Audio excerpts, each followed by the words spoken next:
Deep in the constellation Leo, 120 light-years from Earth, a planet named K2-18b has ignited a firestorm of excitement, promising to change everything we thought we knew about life in the universe.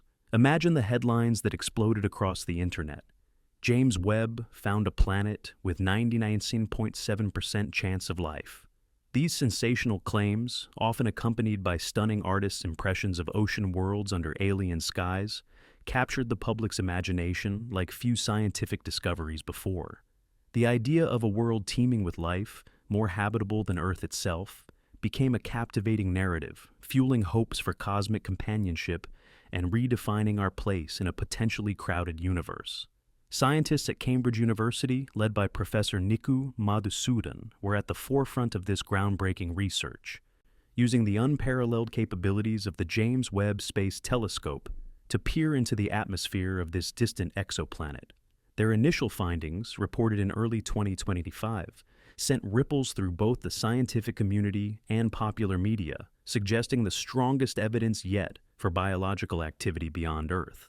But what exactly did the James Webb Space Telescope actually find? And how does the scientific reality compare to the breathless anticipation of a 99.7% chance of alien life? The truth, as is often the case in the complex realm of exoplanetary science, is both more nuanced and, in many ways, even more fascinating than the initial headlines suggested. The telescope did not, in fact, detect life itself. Instead, it observed intriguing chemical signatures in K2-18b's atmosphere. Specifically, the JWST made robust detections of methane and carbon dioxide, along with water vapor, which had previously been hinted at by the Hubble Space Telescope. But the real headline grabber, the molecule that sparked the 99.7% chance of life claim, was dimethyl sulfide, or DMS. On Earth, DMS is almost exclusively produced by biological processes, primarily by marine microorganisms like phytoplankton in our oceans. This seemingly unique biological link made its potential detection on K2-18b incredibly exciting. However, the 99.7% certainty did not refer to the probability of life itself, but rather the statistical confidence in the detection of DMS in K2-18b's atmosphere. This is a crucial distinction that often gets lost in translation from scientific paper to public consumption. A 3 sigma detection, meaning there was only a 0.3% probability that the observations of DMS occurred by chance, is a significant result in astronomy.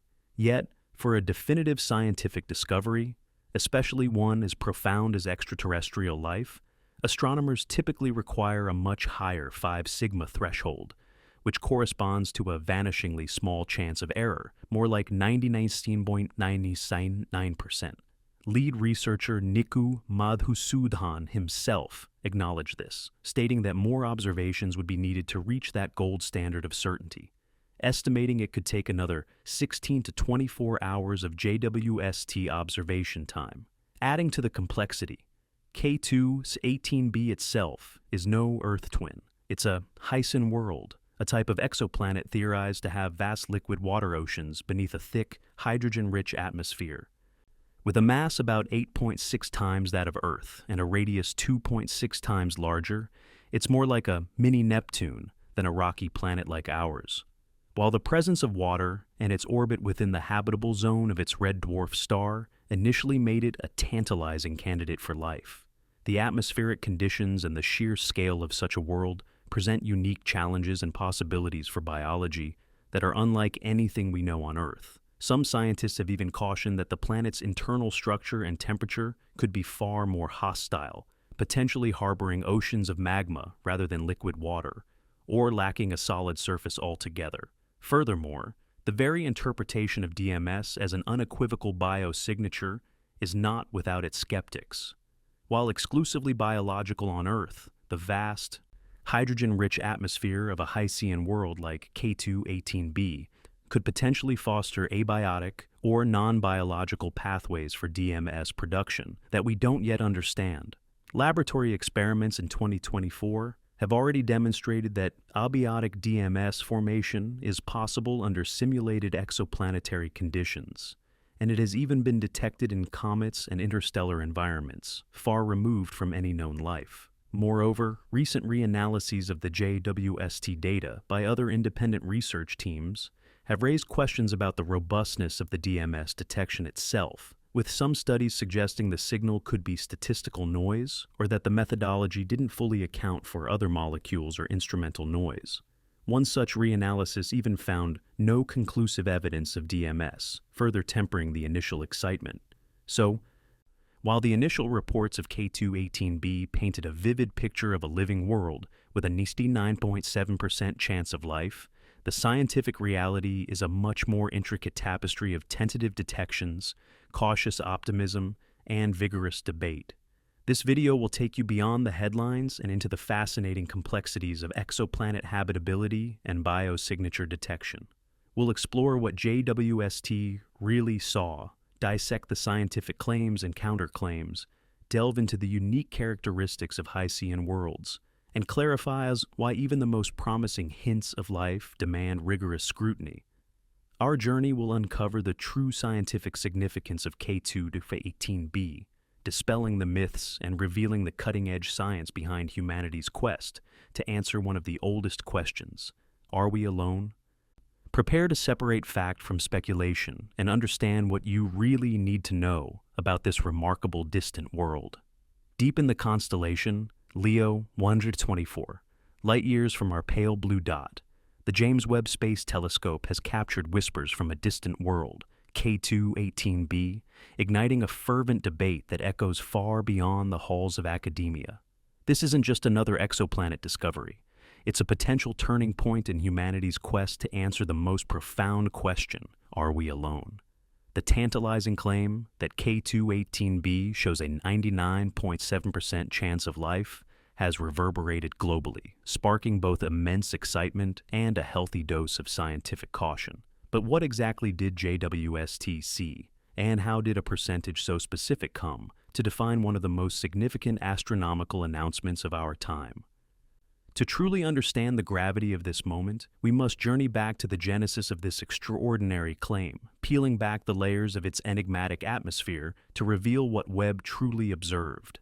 K2-18b, a world roughly 2.6 times the radius of Earth and about 8.6 times its mass, was first discovered in 2015 by the Kepler Space Telescope.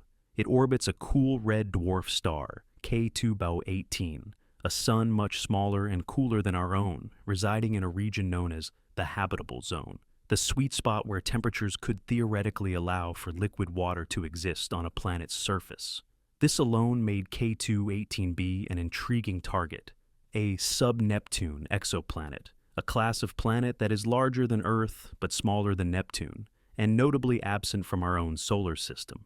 The real story, however, began to unfold when astronomers turned more powerful instruments towards this distant world. In 2019, observations from the Hubble Space Telescope provided the first compelling hint: the detection of water vapor in K2-18b's atmosphere. This was a momentous finding, marking the first time water vapor had been found on an exoplanet in its star's habitable zone that wasn't a hot Jupiter, a massive gas giant orbiting extremely close to its star. This initial discovery set the stage, transforming K2-18b into a prime candidate for further, more detailed investigation by the then upcoming James Webb Space Telescope. Fast forward to 2023, and the James Webb Space Telescope, with its unparalleled infrared vision, peered deeper into K2-18b's shrouded skies. The method employed for these groundbreaking observations is called transit spectroscopy.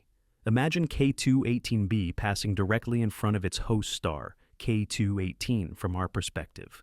As the starlight filters through the planet's atmosphere, certain molecules absorb specific wavelengths of that light, leaving distinct fingerprints in the spectrum. By analyzing these subtle dips and rises in light, scientists can deduce the chemical composition of the atmosphere.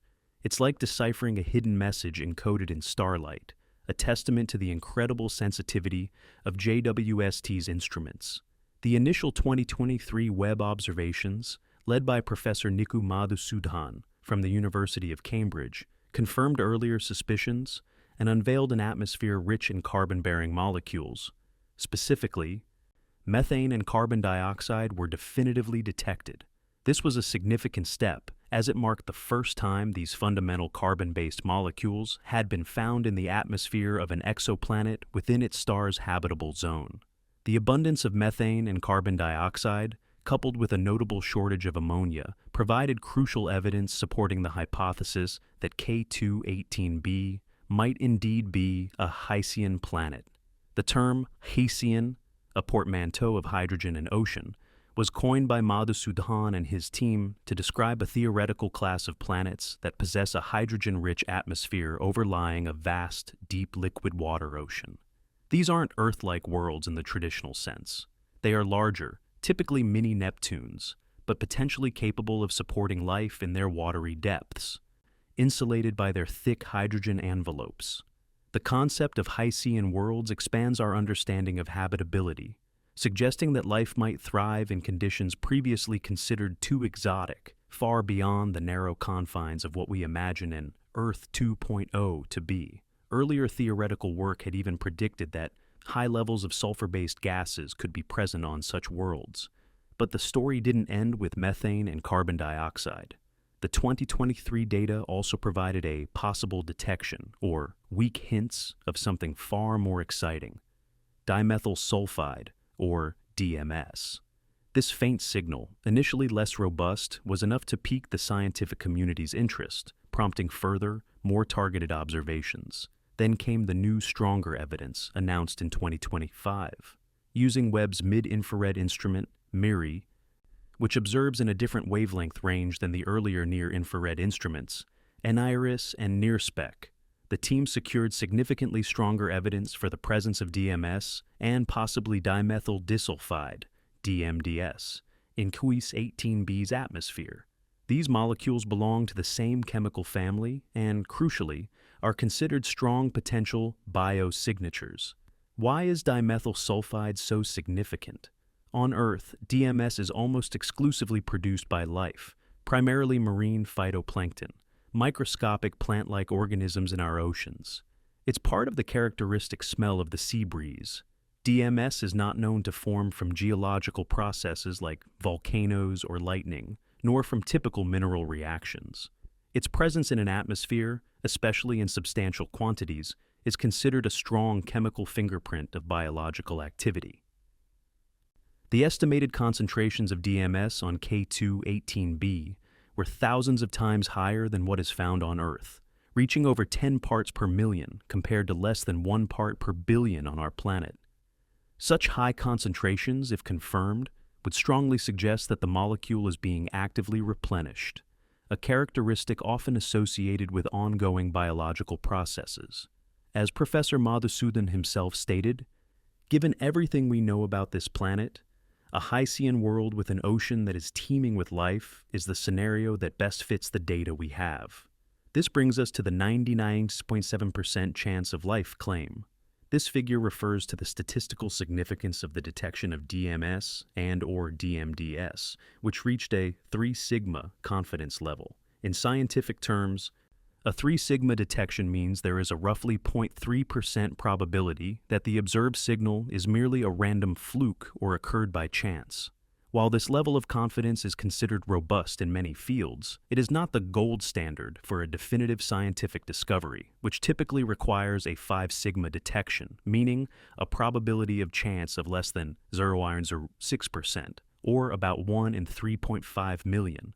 It's crucial to understand that 99.7% chance of detecting DMS is not the same as 99.7% chance of life. The claim is about the statistical confidence in the detection of the molecule, which, on Earth, is associated with life. The leap from detecting a potential biosignature to unequivocally declaring the presence of life is a much larger one, fraught with scientific caution. Scientists are not yet claiming to have discovered life itself. They are presenting the strongest evidence yet of a possible biosignature, an exciting hint that warrants further investigation. The team, led by Madhusudan, has performed extensive robustness checks, using multiple data pipelines and various assumptions to ensure the signal persisted. This rigorous approach bolsters their confidence in the detection at the 3 sigma level. However, the astronomical community has met the proposal of K2-18b hosting life with a healthy dose of skepticism, largely due to concerns about overinterpreting the evidence and the possibility of abiotic, non-biological explanations for DMS. Indeed, the reliability of DMS as a biosignature is a subject of ongoing debate. While on Earth it's overwhelmingly biological, scientists acknowledge that unknown chemical processes in an alien atmosphere, particularly one as unique as K2-18b's hydrogen-rich environment, could potentially produce DMS abiotically. For instance, recent studies have shown that DMS can be produced in laboratory experiments by shining UV light on simulated exoplanet atmospheres, and even detected in the gas and dust between stars, suggesting non-biological pathways. There's even research suggesting DMS could transfer from comets to planets. These findings highlight the fundamental challenge in astrobiology, definitively ruling out every conceivable non-biological explanation for a detected molecule. Despite these caveats, the James Webb observations have painted a vivid picture of K2-18b's environment. The planet orbits its red dwarf star at a distance that provides roughly the same amount of light intensity as Earth receives from the Sun, contributing to its habitable zone status. Its equilibrium temperature is estimated to be around 89 degrees Celsius and 28 degrees Celsius. However, the thick hydrogen-rich atmosphere is believed to create a strong greenhouse effect, trapping heat and potentially maintaining a temperature steady enough for liquid water. While earlier estimates suggested an average temperature of 49 degrees, 120 degrees, for its atmosphere, there's also conflicting information regarding the presence of a distinct liquid ocean, with some studies suggesting a supercritical state of water or a magma ocean. The existence of a separate global liquid water ocean is still a subject of scientific uncertainty and difficult to detect directly. However, the lack of ammonia and the presence of methane and carbon dioxide are consistent with the hypothesis of a water ocean under a hydrogen-rich atmosphere. Some astronomers are suggesting K2-18b could be our best chance to study a potential habitable environment beyond the solar system at the present time. This discovery challenges our anthropocentric view of habitability. For decades, the search for life focused almost exclusively on Earth-like rocky planets orbiting Sun-like stars. K2-18b, a Hycean world orbiting a red dwarf, represents a completely different paradigm. Red dwarfs, once largely dismissed as too active or too dim to host life-sustaining planets, are now seen as potentially abundant cradles for diverse forms of biology. Their longevity offers billions, even trillions of years for life to emerge and evolve. The road to confirming life on K2-18b or any exoplanet is a long one, requiring more data and independent verification. The researchers estimate that between 16 and 24 hours of additional follow-up observation time with JWST might help them reach the more stringent 5 sigma significance. Even then, the interpretation of biosignatures will remain a complex, multidisciplinary challenge. The search for life beyond Earth is not about a single eureka moment, but a painstaking process of accumulating evidence, ruling out false positives, and continuously refining our understanding of what life requires and how it manifests in the vast cosmic tapestry. K2-18b is a powerful reminder that the universe's creativity knows no bounds, and that the blueprints for existence may be far more diverse and widespread than we ever dared to imagine. It forces us to confront not only the possibility of life elsewhere, but also the limitations of our Earth-bound assumptions. For decades, our search for life beyond Earth was largely guided by a simple, comforting concept: the habitable zone. We called it the Goldilocks zone, not too hot, not too cold, just right for liquid water to exist on a planet's surface. It was a brilliant starting point, a cosmic real estate guide pointing us to worlds that might resemble our own. But as our telescopes grow more powerful and our understanding of planetary physics deepens, we're realizing that this traditional definition, while not wrong, is far too narrow. The universe, it turns out, is infinitely more inventive, and life far more adaptable than we ever dared to imagine. What K2-18b, the planet with that astonishing 99.7% chance of life, is showing us is that the true criteria for exoplanet habitability extend far, far beyond the comfortable confines of a single zone. The classic habitable zone focuses exclusively on the potential for liquid water on a planet's surface, a condition deeply tied to the star's energy output and the planet's orbital distance. Our own Earth, nestled perfectly around a G-type star like the Sun, is the quintessential example. For a long time, the thinking was that you needed a star like ours, a planet like ours, in an orbit like ours. But this Earth-centric bias overlooked an entire spectrum of possibilities, discounting worlds that might sustain life through entirely different mechanisms. It's a bit like searching for fish only in freshwater lakes, completely ignoring the vast, diverse life of the ocean. Perhaps the most significant expansion of our understanding comes from the realization that liquid water doesn't need to be on the surface to support life. In our own solar system, we have compelling evidence of vast subsurface oceans on icy moons like Europa, orbiting Jupiter, and Enceladus, orbiting Saturn. These worlds exist far outside the Sun's traditional habitable zone, receiving minimal solar radiation. Yet, they are warmed by powerful internal heat sources. For Europa, the gravitational tug-of-war with Jupiter and its other moons creates immense tidal forces, flexing the moon's interior and generating enough friction to keep a global ocean liquid beneath its thick ice shell. Enceladus displays dramatic plumes of water vapor erupting from its south pole, directly sampled by the Cassini spacecraft, confirming an active subsurface ocean in contact with a rocky core, a perfect recipe for complex chemistry and potentially life. This understanding revolutionizes our search for life beyond Earth. If moons in our own solar system can host oceans warmed by tidal heating, then countless exoplanets and exomoons orbiting gas giants in other star systems could be teeming with liquid water, regardless of their distance from their host star. Even rogue planets, those adrift in interstellar space without a star to orbit, could potentially harbor subsurface oceans sustained by the residual heat from their formation, or internal radioactive decay.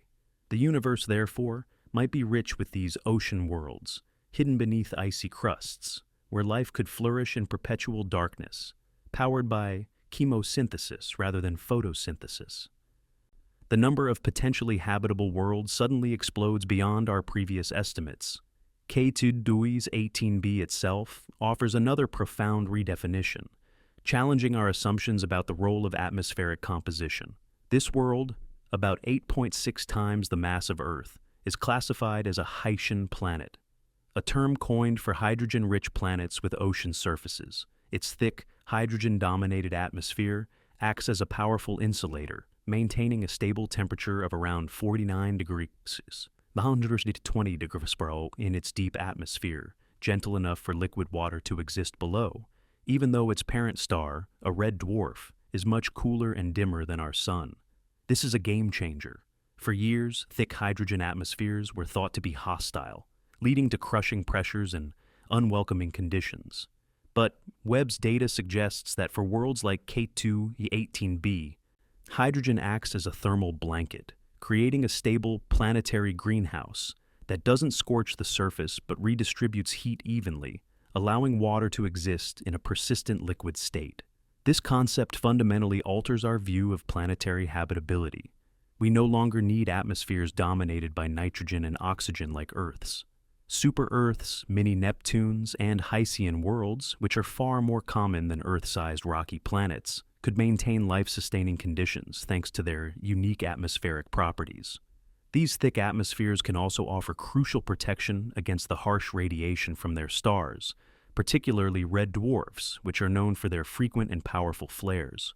So, what was once considered a barrier to life, a thick, hydrogen-rich atmosphere, is now understood as a potential enabler, expanding the habitable landscape even further. Speaking of red dwarfs, JWST 18b's parent star, a red dwarf in the constellation Leo, forces us to completely rethink our stellar biases. For a long time, red dwarfs were dismissed as poor candidates for hosting life. Their small size and dimness meant that any habitable planet would have to orbit extremely close, leading to tidal locking, one side always facing the star, one always in perpetual darkness, and exposure to intense stellar flares. We feared that flares would strip away atmospheres, and tidal locking would lead to extreme temperature differences. However, the K2-18b discovery challenges this. While flares remain a concern, thick atmospheres like K2-18b's could act as a buffer, absorbing radiation and redistributing heat across the planet, making the entire world, including the perpetually shadowed side, potentially temperate enough for life. But the greatest advantage of red dwarfs lies in their incredible longevity. Our Sun, a G-type star, has a lifespan of about 10 billion years, and life on Earth took roughly half of that time to develop into complex multicellular forms. Red dwarfs, however, burn their fuel so slowly that they can live for trillions of years, far longer than the current age of the universe. This offers an almost unimaginable expanse of time for life to emerge, adapt, and evolve. Any spark of biology that begins around a red dwarf could have ages beyond imagination to grow, adapt, and transform without the existential threat of its star dying. This profound stability over eons, in contrast to our Sun's relatively tumultuous and shorter lifespan, could be a key ingredient for the most enduring and perhaps even the most advanced life in the galaxy. Given that red dwarfs make up about 75% of the stars in our Milky Way, if even a fraction of them host habitable worlds like K2-18b, then our galaxy truly could be teeming with living planets. While K2-18b has shown us life can thrive with water under hydrogen skies, it also opens the door to pondering even more exotic possibilities. Life not just beyond the habitable zone, but beyond the carbon-water fundamental framework we know. On Earth, life is built upon carbon as its backbone, and water as its universal solvent. But what if life on other worlds uses different chemical foundations? Scientists have theorized about life based on silicon, which, like carbon, can form 4 bonds, creating complex molecular structures. While silicon-based life might require vastly different temperatures and pressures than what we experience, the possibility expands our criteria for habitability beyond our terrestrial experience. Similarly, other potential solvents exist beyond water. On incredibly cold worlds, methane, ammonia, or ethane could potentially serve as liquids in which biochemical reactions occur. Lakes of liquid methane and ethane are already known to exist on Saturn's moon Titan within our own solar system.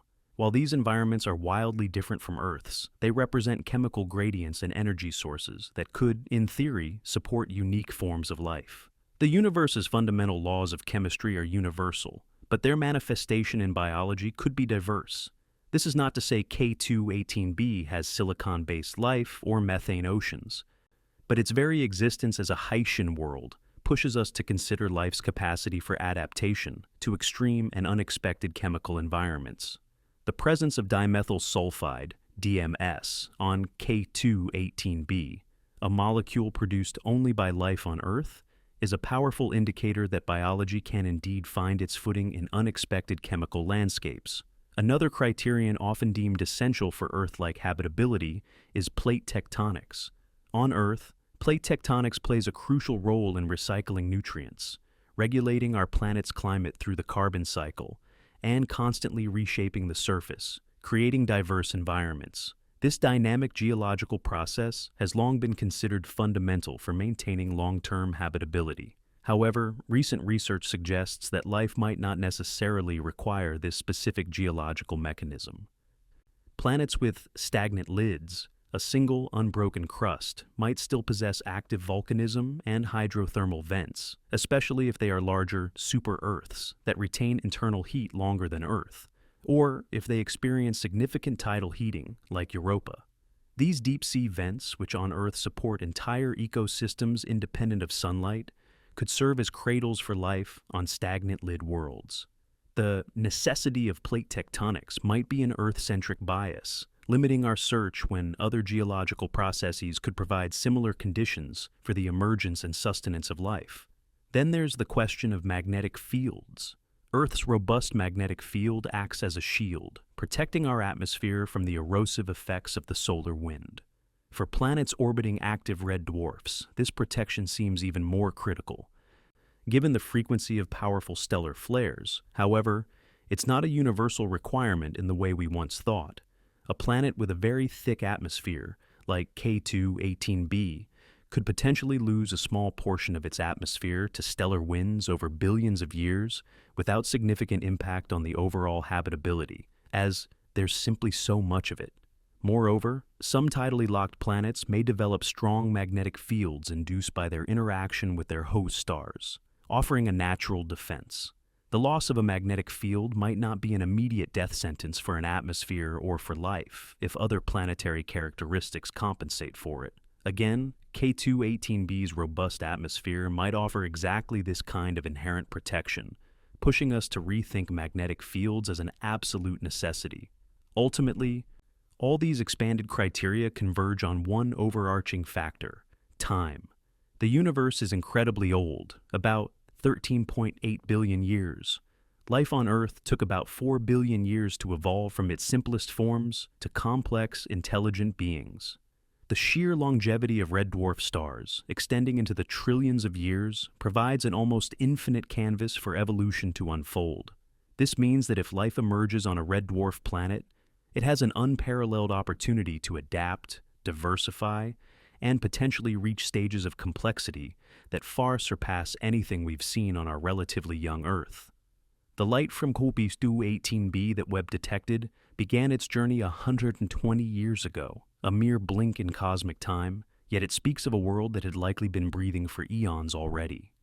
This vast allowance of time is perhaps the most generous gift the cosmos can offer to the emergence and endurance of life. The implications of these expanded criteria for our search strategies are profound. We are moving beyond the limited pursuit of Earth 2.0 and embracing a vision of universal biology. Telescopes like JWST, with their ability to characterize the atmospheres of diverse exoplanets, are not just looking for signs of water, but for biosignatures within a much wider range of atmospheric compositions and stellar environments. Future observatories are being designed with this broader perspective in mind, capable of probing the chemistry of worlds that bear little resemblance to Earth, but could still harbor thriving ecosystems. The goal is to build a comprehensive library of biosignatures, recognizing that life's chemical fingerprints might look very different depending on its planetary context. The new definition of habitable is therefore not about a specific zone, but about a continuum of conditions: the presence of a stable energy source, a liquid solvent, the right balance of chemistry, and, crucially, sufficient time. Life, it seems, is not a rare accident born of perfect Earth-like conditions, but an emergent property of complex chemistry whenever these fundamental ingredients align. K2-18b is our first measured hint that the universe isn't just vast and silent, but potentially overflowing with living worlds, each a unique testament to the cosmos's endless creativity and life's indomitable persistence. It reminds us that balance and adaptation, not just specific temperature ranges, are the true keys to life's enduring presence across the stars. The universe is a cosmic canvas, painted with untold wonders, and amongst its most intricate masterpieces are the atmospheres of distant exoplanets. The James Webb Space Telescope, with its golden mirrors and unprecedented infrared vision, has transformed our ability to peer through those alien veils, offering us the first tantalizing glimpses of worlds far beyond our wildest dreams. When JWST turned its gaze towards K2-18b, a planet 120 light-years away in the constellation Leo, it brought us a whisper across the void, a chemical signature that stirred the deepest questions about life beyond Earth. The excitement around a 99.7% chance of detecting dimethyl sulfide, or DMS, a molecule primarily produced by life on Earth, was palpable. But the cosmos, much like a seasoned storyteller, rarely reveals its full narrative in a single chapter. Unpacking that whisper, understanding its true implications, requires us to delve into the intricate dance of light and chemistry that JWST observes, appreciating both its extraordinary capabilities and the subtle, yet significant limitations of atmospheric spectroscopy. At the heart of JWST's profound ability to probe exoplanet atmospheres lies a technique known as transit spectroscopy. Imagine a tiny moth flitting across the face of a brilliant distant lantern. As the moth passes, a minuscule fraction of the lantern's light filters through its wings before reaching your eye. That filtered light carries information about the moth's physical properties. In the cosmic analogy, the lantern is a star, the moth is an exoplanet, and its wings are the planet's atmosphere. When an exoplanet transits or passes in front of its host star from our perspective, a sliver of the star's light is absorbed by the molecules present in the planet's atmosphere. Different gases absorb light at specific wavelengths, leaving behind characteristic fingerprints in the star's spectrum. By carefully analyzing these minute changes in the starlight during a transit, JWST can deduce the chemical composition of that distant world's air. What makes JWST uniquely powerful in this endeavor is its unparalleled infrared sensitivity. Many of the molecules crucial for life, and those that make up planetary atmospheres, absorb light most strongly in the infrared range of the electromagnetic spectrum. Our own atmosphere on Earth largely blocks these infrared wavelengths, making ground-based observations difficult. But suspended 1,000,000 miles from home at the second Lagrange point, L2, in the permanent cold and darkness, JWST is perfectly positioned to capture these faint infrared signals. Its primary instruments for this delicate work include the near-infrared spectrograph, NIR spec, the near-infrared imager and slitless spectrograph, NIRIS, and the mid-infrared instrument, MIRI. These instruments don't just take pretty pictures, they act as cosmic prisms, spreading the incoming starlight into its constituent wavelengths, allowing scientists to identify the precise absorption features left by different atmospheric gases. For instance, NIRIS and NIRSpec together cover the near-infrared range, crucial for detecting water vapor, methane, and carbon dioxide, the very ingredients we found in K2-Ainsi's hydrogen-rich atmosphere. The data collected during transits allows us to see how the planet's apparent size changes at different wavelengths, with more light being blocked where specific gases are strongly absorbing. It is an act of extraordinary precision, like hearing a heartbeat through the roar of a hurricane, to identify molecular patterns that are sometimes only a few parts per billion in strength. However, the universe, in its vastness and complexity, rarely offers straightforward answers. While JWST's capabilities are revolutionary, interpreting the faint whispers it catches demands profound scientific caution and a deep understanding of nuance. The challenge of distance itself is a fundamental limitation. We are observing light that has traveled for hundreds of years, meaning we are seeing these planets not as they are now, but as they were in the distant past. The 120 light-years to K2 to 18b means we're observing its atmosphere as it was in 1905, a century before humanity even conceived of such a telescope. This doesn't change the physics of detection, but it adds a layer of temporal disconnect to our understanding. A significant hurdle in atmospheric spectroscopy comes from the planets themselves, their clouds and hazes. Just as thick clouds on Earth obscure our view of the surface, high-altitude clouds or hazes on an exoplanet can block starlight from penetrating deeper into the atmosphere. This means that the spectral fingerprint we detect might only reveal the composition of the upper atmosphere, masking the chemical processes happening in potentially more habitable lower layers. Different atmospheric compositions can even produce similar spectral features, a problem astronomers call degeneracy.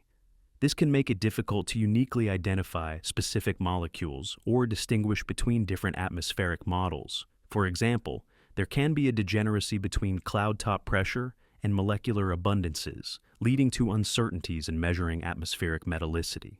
Breaking these degeneracies often requires a larger spectral range and higher resolution, areas where JWST excels, but even with its power, ambiguities can remain. But perhaps the most profound nuance, especially when discussing the 99.7% chance of life, lies in distinguishing between abiotic and biogenic sources of detected molecules. On Earth, dimethyl sulfide, DMS, is predominantly a product of biology, mainly marine phytoplankton. This is why its detection on K2-18b caused such immense excitement. However, the universe is a chemical wonderland, and processes unknown on Earth could potentially produce these biosignatures without life. Indeed, recent scientific findings have detected DMS in comets and even in the interstellar medium, providing conclusive observational evidence of its abiotic production. While these abiogenic sources might not account for the high concentrations inferred for K2-18b, they highlight the critical need for a comprehensive understanding of planetary conditions before attributing a molecule solely to life. The 99.7% certainty figure, as thrilling as it sounds, refers specifically to the statistical confidence in the detection of the DMS signal itself. It means that there's a very low probability, less than 3 in 1,000, that the observed spectral feature was due to random noise or an instrumental fluke. However, this statistical certainty about detection is distinct from the certainty that the detected molecule proves life. The interpretation of DMS as a biosignature on K2-18b is still subject to ongoing scientific debate and requires further confirmation and understanding of its chemical context.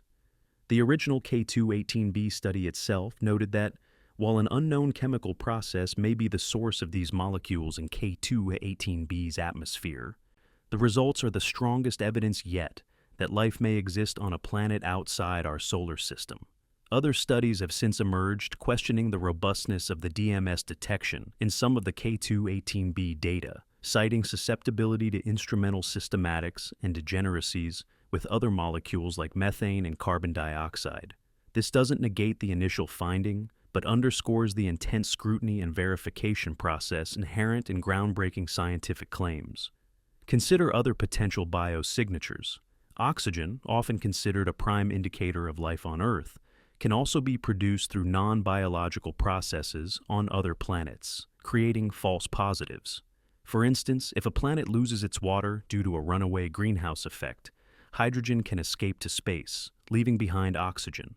Similarly, methane and carbon dioxide, when found in certain disequilibrium, can be strong biosignatures, but each needs careful contextual analysis to rule out abiotic origins. The possibility of false negatives also exists, where life might be present but not produce detectable biosignatures, or where the biosignatures are masked by other atmospheric phenomena.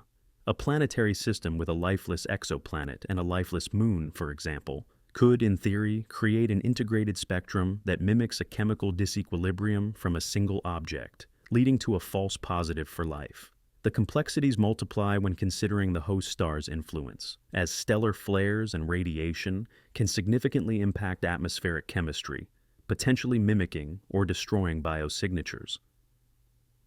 The path forward in exoplanet atmospheric spectroscopy is one of continuous refinement and increasingly sophisticated tools.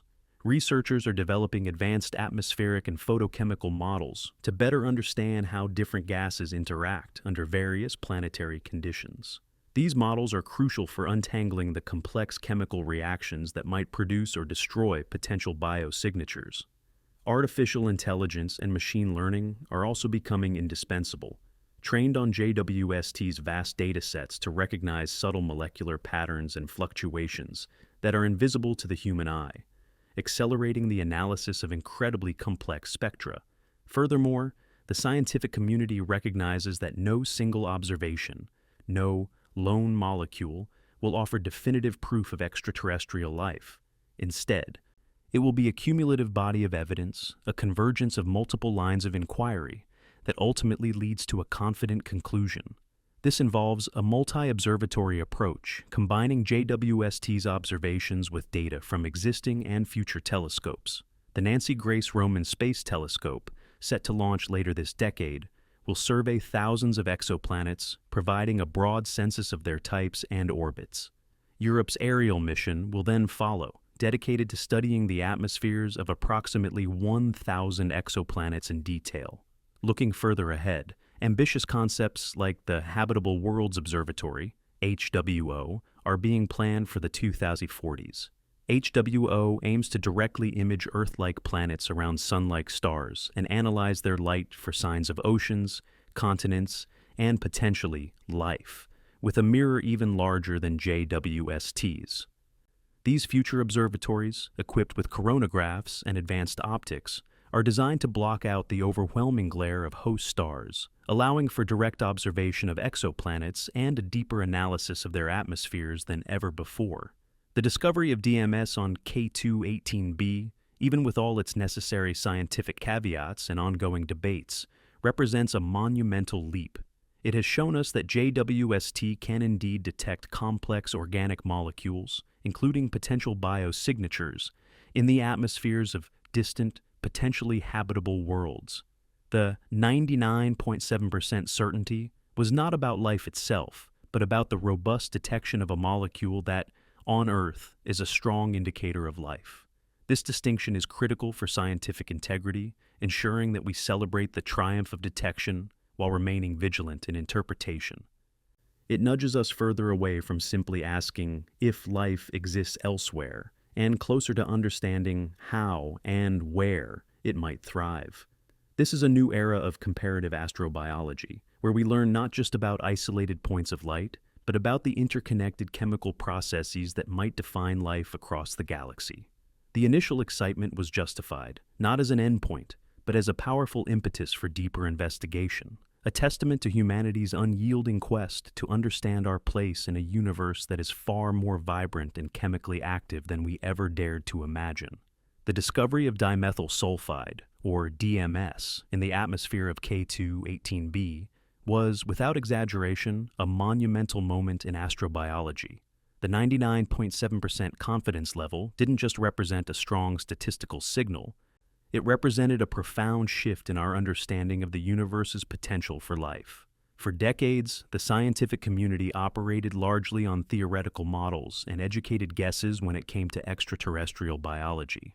We had the Drake equation, a beautiful thought experiment, but its variables, particularly those related to the emergence and prevalence of life, were based on a sample size of exactly one: Earth. K2-18b offered the first real, measurable data point beyond our home world, suggesting that life might not just be possible elsewhere, but that its chemical signatures could be detectable across vast interstellar distances. But what exactly does 99.7% certainty mean in this context? And what are the scientific caveats we must acknowledge? The primary signal, dimethyl sulfide, is a gas that, on Earth, is overwhelmingly produced by living organisms, predominantly marine phytoplankton. Its presence on K2-18b, a planet with a deep ocean and a hydrogen-rich atmosphere, immediately suggests a biological origin because known geological or atmospheric processes are highly unlikely to produce it in such quantities under these conditions. The James Webb Space Telescope's NIRS-SPEC instrument detected the spectral fingerprint of DMS along with methane and carbon dioxide, gases that further support the idea of a water-rich world with active chemistry. The 99.7% figure comes from the robust statistical analysis of these spectral lines, indicating that the chance of this detection being a false positive or due to random noise is exceedingly low, roughly 1 in 1,000. This level of confidence is what allows scientists to move beyond mere speculation into a realm of tangible evidence, even if direct observation of the organisms themselves remains impossible with current technology. However, the scientific consensus is also careful and nuanced. While the evidence for DMS is strong and its biological origin on Earth is well established, we cannot yet definitively say that all DMS, everywhere in the universe, must come from life. This is the inherent challenge of biosignature detection. Finding a chemical that is truly unambiguous. Scientists are actively working to model every conceivable abiotic pathway that could produce DMS in K2-18b's unique environment. Its dense hydrogen atmosphere, high pressures, and different stellar radiation could, in theory, host exotic chemistry, unlike anything we observe on Earth. While current models suggest abiotic production is highly improbable, the scientific community demands absolute rigor, until every non-biological possibility is thoroughly explored and ruled out. The phrase 99.7% chance of life reflects the strength of the evidence, but also the humility of the scientific process. It's an extraordinary claim, and it requires extraordinary proof. Beyond DMS, the broader atmospheric profile of K2-18b also adds to the picture. The presence of methane and carbon dioxide, in combination with water vapor, paints a picture of a dynamic, rather than inert atmosphere. On a lifeless world, these gases would tend towards chemical equilibrium, reacting and settling into stable states. What Webb observed was a state of disequilibrium, a fluctuating balance that, on Earth, is a hallmark of active biological processes constantly reshaping the environment. Furthermore, the surprising absence of ammonia, which would otherwise be expected in such a hydrogen-rich atmosphere without life, further hints at biological activity consuming or converting it. These additional clues, while not definitive on their own, bolster the case for a living world when viewed in conjunction with the DMS detection. It's like finding a single, incredibly compelling piece of evidence at a crime scene, then realizing other subtle details also point to the same conclusion. This groundbreaking observation of K2-18b has significantly advanced our understanding of what a habitable world can look like. For a long time, the search for life focused almost exclusively on Earth 2.0, rocky planets orbiting sun-like stars within the narrow liquid water habitable zone. K2-18b challenges this paradigm profoundly. It's a sub-Neptune, significantly larger and more massive than Earth, with a thick, hydrogen-rich atmosphere and deep oceans that may be hundreds of miles deep. It orbits a red dwarf star, which are the most common type of star in our galaxy, but were once largely dismissed as hosts for life due to their frequent flares and close-in habitable zones. K2-18b shows us that life, if it exists, is far more adaptable and creative than we previously imagined. It expands the definition of habitability to include Hycean worlds, ocean planets with hydrogen-rich atmospheres, which could be far more prevalent than Earth-like planets. This redefinition of habitability means the potential cosmic real estate for life is vastly larger than we thought. The search for life beyond Earth, often called astrobiology, is not just about finding another Earth. It's about understanding the universal principles of life itself. What fundamental conditions are required? What chemical building blocks are essential? Could life exist without water, or in environments radically different from our own? K2-18b, with its alien composition and distant red sun, offers a completely new laboratory for these questions. It tells us that perhaps the exact blueprint of Earth is not a prerequisite for life, but rather one successful outcome among countless possibilities. The stability offered by its red dwarf star, burning softly and enduring for trillions of years, also implies a vast timescale for evolution, suggesting that life there, if it took hold, could be incredibly ancient and resilient. This contrasts sharply with the relatively turbulent history of Earth, marked by dramatic climate shifts and mass extinctions. What remains unknown, however, is still vast. We don't know the exact nature of the life, if any, on K2-18b. Is it microbial, like the plankton on Earth that produce DMS? Or has evolution had enough time in its stable environment to produce larger, more complex organisms? We don't know how deep its oceans go, or what forms life might take under immense pressures and in a water-hydrogen mixture. We also don't know if its deep oceans hide hydrothermal vents, similar to those on Earth's seafloor, which could provide chemical energy for life in the absence of sunlight. The JWST's observations are of the planet's upper atmosphere, meaning we are inferring conditions and potential biology based on faint chemical signatures, not direct images. It's like hearing a whisper from a distant room and trying to reconstruct the entire conversation and the people involved. The scientific consensus also grapples with the N1 problem, the fact that Earth is our only confirmed example of a living world. Every hypothesis about biosignatures, every model of habitability, is currently extrapolated from this single data point. K2-18b, while incredibly promising, has not yet completely broken us free from this constraint. To do that, we would ideally need a second, unambiguous detection of life, preferably with a different chemical signature or in a radically different environment. This is why the search for other potential biosignatures continues, ranging from oxygen and ozone, strong indicators of photosynthesis, to less common gases like phosphine, which caused a stir with Venus observations, though later largely attributed to abiotic processes. Each potential biosignature comes with its own set of challenges and potential false positives, demanding thorough investigation. The current scientific focus involves not just looking for specific molecules, but also for chemical disequilibrium, combinations of gases that shouldn't coexist in a stable, lifeless atmosphere. The presence of both methane, a reducing gas, and carbon dioxide, an oxidizing gas, for instance, can hint at an active cycle, possibly biological, maintaining that imbalance. This holistic approach, looking at the full atmospheric cocktail rather than just one ingredient, offers a more robust way to identify living worlds. Researchers are also developing sophisticated models to understand the false positive scenarios for various biosignatures across a wide range of exoplanet environments. This ensures that when we do make claims of life, they are as rigorously vetted as possible against all known physics and chemistry. The future of this search involves a suite of powerful new observatories and analytical techniques. Missions like the Nancy Grace Roman Space Telescope will provide a vast census of exoplanets, identifying new targets for detailed atmospheric characterization. The European Space Agency's Ariel mission is specifically designed to study the atmospheres of 1,000 exoplanets, searching for chemical clues.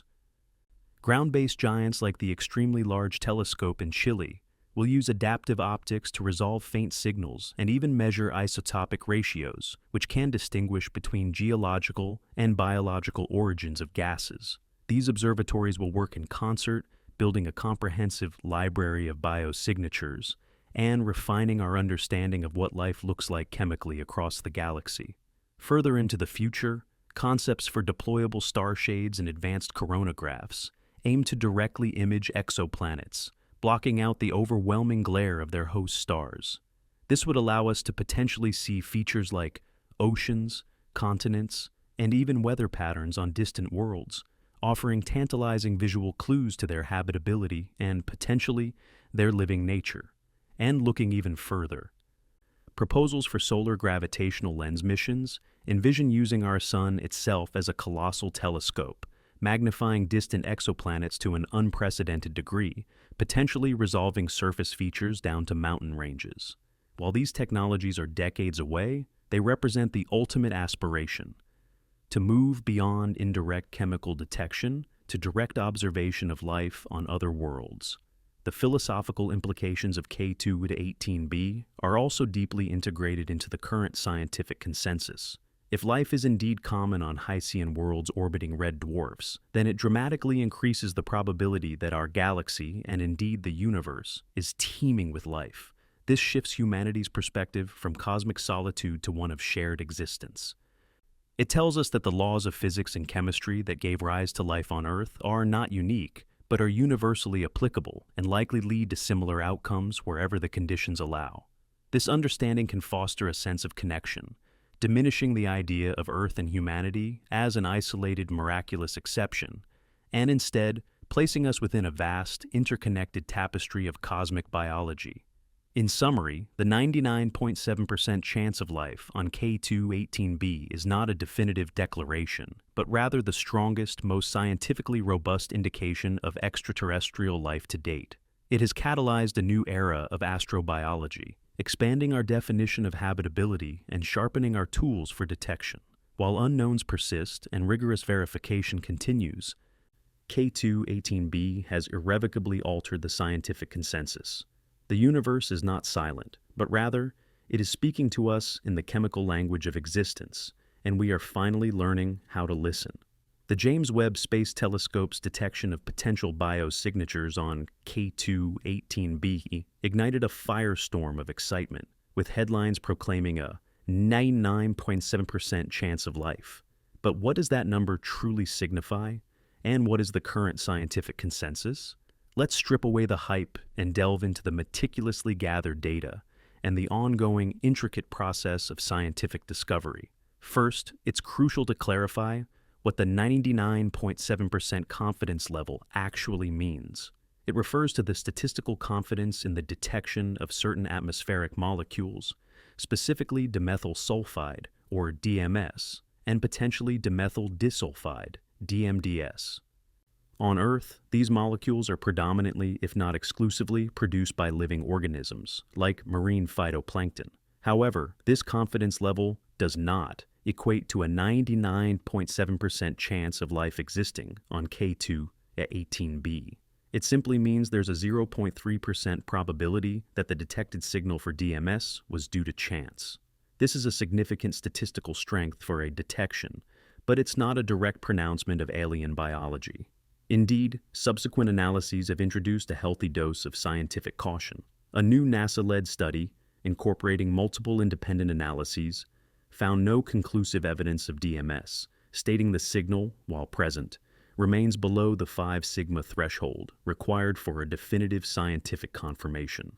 The 5 sigma threshold, often considered the gold standard for a scientific discovery, indicates an infinitesimally small chance of error, around 0.006%.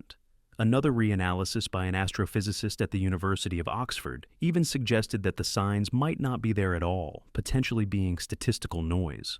Moreover, new research indicates that DMS might not be the smoking gun for life it was once thought to be, especially in hydrogen-rich atmospheres like K2-18b's. Abiotic processes, such as photochemistry, chemical reactions with light, could also produce detectable levels of DMS and other organosulfur molecules in such environments. Traces of DMS have even been found on a comet, further casting doubt on its exclusivity as a biosignature. The exoplanet K2-18b itself is a fascinating world, approximately 8.6 times the mass of Earth and 2.6 times its diameter, located about 124 light-years away. It orbits within its star's habitable zone, the region where temperatures could allow liquid water to exist on a planet's surface. Previous observations by JWST confirmed the presence of methane and carbon dioxide in its atmosphere, and it's theorized to be a Hyken world, an ocean-covered planet with a hydrogen-rich atmosphere. While this makes it a compelling candidate for further study, it doesn't automatically equate to habitability or the confirmed presence of life. The planet's large size and dense hydrogen atmosphere present significant challenges for life as we know it, with drastically increasing temperature and pressure towards its core, making it more akin to Neptune than Earth in some respects. Despite these important caveats and ongoing debates, the immense potential of the James Webb Space Telescope remains undiminished. While JWST wasn't explicitly designed to definitively detect life, its unprecedented infrared sensitivity and resolution allow us to characterize exoplanet atmospheres in incredible detail, far beyond what was previously possible. It's an intermediate but crucial step, enabling us to build a more comprehensive understanding of exoplanets and their atmospheres, laying the groundwork for future missions. The very fact that we can even detect the chemical fingerprints of molecules like methane, carbon dioxide, and potentially DMS on a world 124 light-years away is a testament to human ingenuity and technological prowess. These observations are refining our understanding of planetary formation, atmospheric chemistry, and the diverse conditions under which life might emerge. The case of K2-18b perfectly illustrates the meticulous and iterative nature of scientific inquiry. It's not about a single eureka moment, but a continuous process of observation, analysis, peer review, reanalysis, and further observation. Scientists are already planning more follow-up observations with JWST using different instruments to increase the confidence level of these findings and explore other potential atmospheric compositions. This ongoing research involves complex modeling, statistical validation, and an open-minded approach to alternative, non-biological explanations for observed chemical signatures. The goal isn't to rush to conclusions, but to systematically rule out every other possibility before even daring to whisper the word life. This rigorous process is what makes scientific discoveries truly robust and impactful.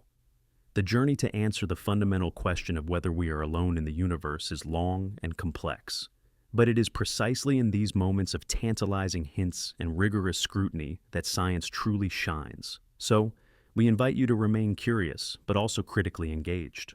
Always seek out reliable scientific sources, not just headlines, to understand the nuances of these groundbreaking discoveries.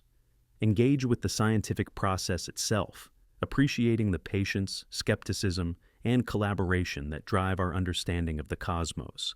As JWST continues its breathtaking mission, we promise to bring you future updates, grounded in evidence and tempered by scientific integrity, on the search for extraterrestrial life. Subscribe to our channel to join us on this incredible voyage of discovery. as we continue to decipher the universe's most profound secrets, one photon at a time.